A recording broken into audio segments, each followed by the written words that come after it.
Okay, good morning guys. Today I'm gonna make peanut butter balls. Okay, we need cream cheese, half a cup of butter, melted butter, and then 2 cups of graham crushed graham, and then powdered sugar, and then to coat chocolate chips, 2 cups, and then 1 cups of peanut butter. Okay, to start that one.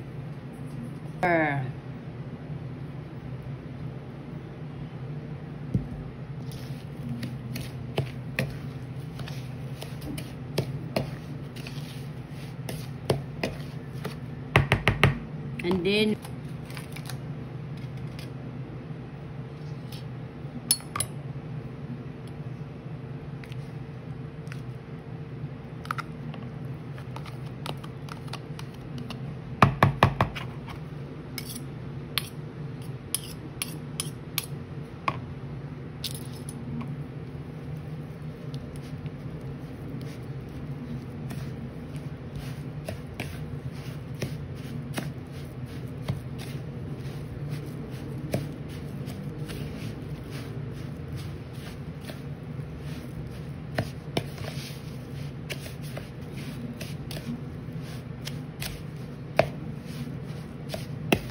butter.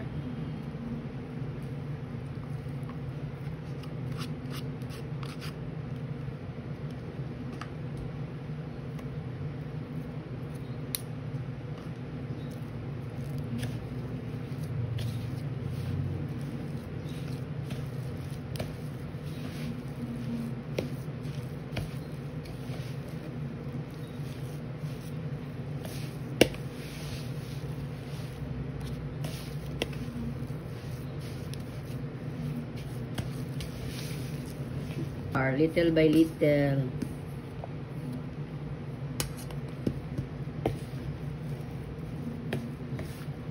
Okay.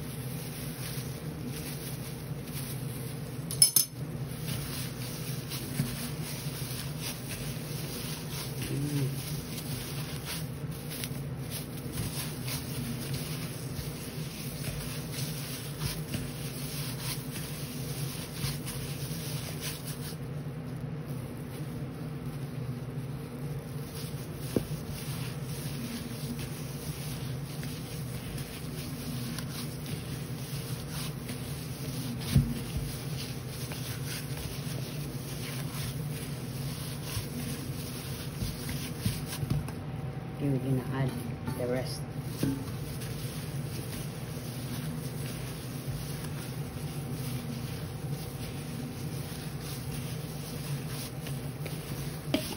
So we can make a balls of this one already. So this is it. Magkuha na taog. I use 1 tablespoon. Okay.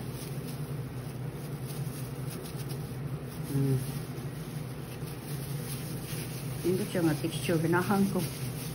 Okay guys, so this is it. We're gonna put it there. Dito para buyag. Kaya mo circle yun siya. Hindi mapakmabungkag. Okay, here.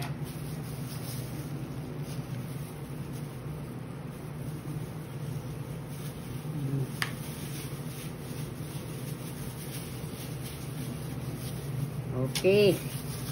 Peanut butter balls is done, so we're gonna coat this one with the chocolate milk. Okay, so let's try.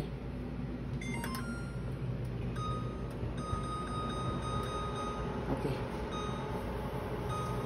so let's try if it is if it will melt already. So we're gonna get it ready, guys. So we're gonna coat.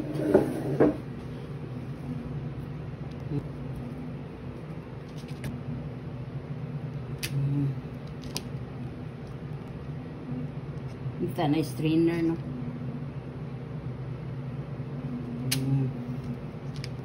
Okay guys, so this is it, the peanut butter chocolate balls. Okay, so igahumani mo ka ng himo sa peanut butter balls. Inyo na ibutang sa fridge or chiller for 2 hours. Usa ninyo i-coat sa chocolate kay para mo dry ang chocolate. So ako lang ni siya Kaya man ako gi-chill. Ako lang na siya butang sa fridge overnight. Okay? So, this is it. Our peanut butter chocolate balls is done. So, I'm going to taste it. Okay? Cut that one, guys.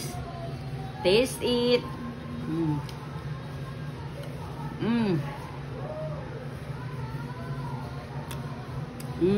It's yummy. But it's not good for me because it's sweet.